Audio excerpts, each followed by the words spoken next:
only to second the motion of the distinguished committee chairman from the great province of Cavite for the confirmation of AFP Brigadier General Henry Doyaoen's promotion to the rank of Major General, but likewise to raise a significant point which is relevant to the nominee's confirmation today.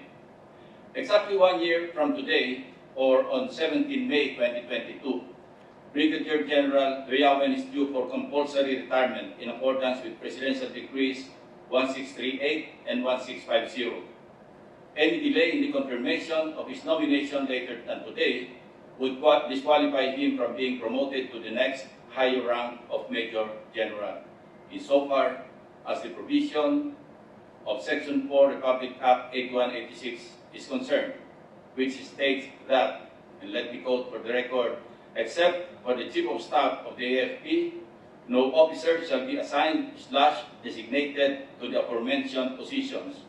The word aforementioned hereby refers to the positions of Vice Chief of Staff, the Deputy Chief of Staff, and Major Service Commanders, or promoted to the rank of Brigadier General/Commodore or higher if he has less than 1 year of active service remaining prior to compulsory retirement.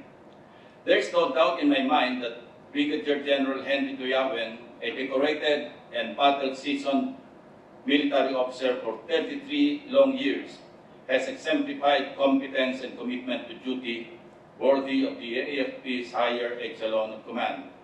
Our committee meeting earlier today merely affirmed his good credentials. Thus, we decide to recommend to the plenary his confirmation in accordance with what the law and the Constitution so provide.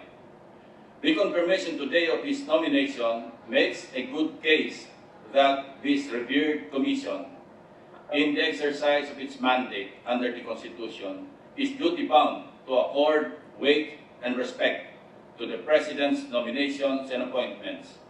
In my 17 long years as a senator and a good number of years as a member of the Commission on Appointments, I cannot quite remember this body convening on the first day of the resumption of our congressional session for the sole purpose of deliberating on the confirmation of one single officer of the Armed Forces of the Philippines.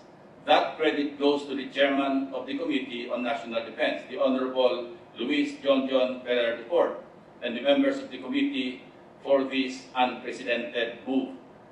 Equally worth mentioning, Mr. Chairman, Mr. President, if not more significant, is the fact that the President and Commander-in-Chief of all armed forces has accorded the Commission on Appointments the same respect and high regard in designating Major General Andres Centino last May 14 as the new Commanding General of the Philippine Army to replace Lieutenant General Jose Faustino Jr.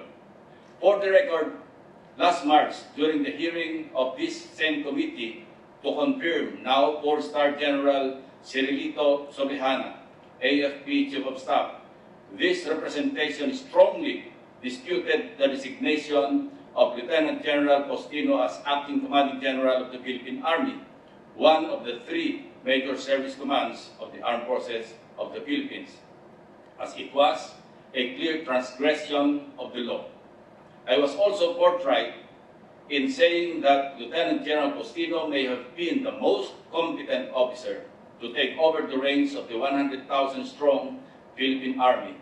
His merits notwithstanding, unfortunately, he is not eligible to head a major service command of the AFP as he has less than 1 year of active service remaining before reaching the age of compulsory retirement.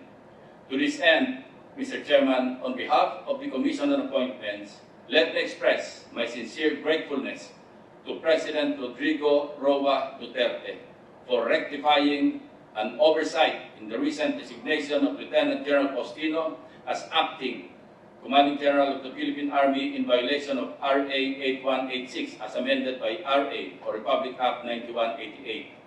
This appreciation extends to Executive Secretary Salvador Pingpong Medialdea, who personally relayed to me last Friday the concurrence of the President to this body's strong and unwavering position to uphold the rule of law. As members of this commission, this is a welcome remark to all that we are in the right direction in fulfilling our mandate to scrutinize and pass upon presidential appointments and nominations pursuant to our constitutional mandate and the proper observance of the principles of checks and balances. That said, Mr. Chairman and distinguished colleagues, I reiterate my second to your committee's recommendation for this August body to give its consent to the promotion of AFP Brigadier General Henry Doyaoen to the rank of Major General. I so move, Mr. Chairman. Any objection? Hearing none, the nomination of Henry M. Doyaoen to the rank of Major General of the Armed Forces of the Philippines is hereby confirmed.